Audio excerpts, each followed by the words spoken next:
ووافقت على الجواز من ابو طلال. وبعد كده ابو طلال رجع كلمها، والمكالمه بتاعتها وبتاعت ابو طلال وهو بيطلب منها الجواز كلها متسجله عندي. بتستغل مرض امها وبتعمل عليها فيديوهات، وسرقت جوز صاحبتها اللي جاب لها الدولارات والذهب. ابو الفضل عامل لي مفاجاه يا جدعان. استنى، ايه دي؟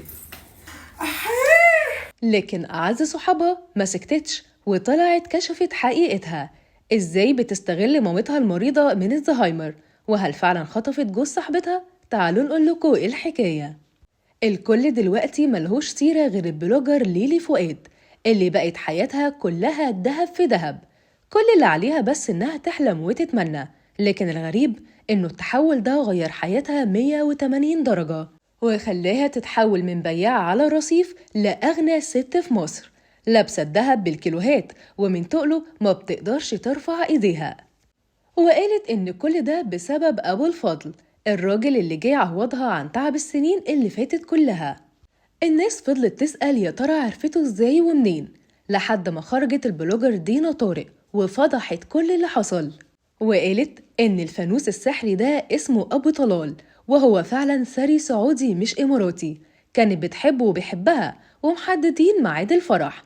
في الوقت ده ليلي كانت محتاجة لمساعدة مادية، وكمان ما كانش عندها بيت تقعد فيه، وعلشان كده دينا ما سابتهاش لحظة واحدة، وجابتها وقعدتها معاها وعرفتها على أبو طلال، وقالت لها كمان إن فرحهم قرب. لكن على رواية دينا إنه ليلي خطفته منها، قالت لها إنها مسافرة أسبوع تغير جو في شرم الشيخ، وأول ما وصلت بدأت تصور فيديوهات بدهب زي الدهب اللي كان جايبولها أبو طلال بالملي. ومش بس كده، ده حتى الهدوم والهدايا. وفضلت وقتها تتصل بليلي لكنها ما كانتش بترد عليها، وهنا دينا عرفت اللي فيها، وعرفت إن ليلي وأبو طلال خلاص اتجوزوا، أما هي فرحت عليها. ومش دي بس المشكلة الوحيدة، دي كمان طلعت بتستغل مامتها مريضة الزهايمر وبتصورها وتعمل عليها فيديوهات من غير ما تعرف، علشان تعلي الريتش وتبقى ترند. الناس كلها طلعت قالت إنه لازم ليلي تتحاسب علشان توقف اللي هي بتعمله ده، خاصة إنها استغلالها لمامتها شيء صعب جدا ومفيش فيه أي إنسانية، ما راعتش حتى إنه المرض مفيهوش هزار.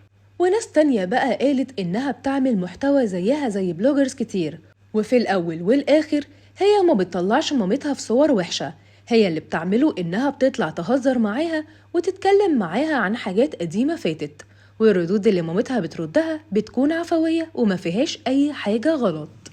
دلوقتي بقى جدوركم تقولولنا، شايفين إن ليلي فؤاد المفروض تتحاسب، ولا اللي بتعمله ده هو تقديم محتوى مش أكتر؟ شاركونا رأيكم في التعليقات، وما تنسوش تفعلوا زر الجرس والإشعارات علشان يوصل لكم كل جديد من موقع صوت الملايين.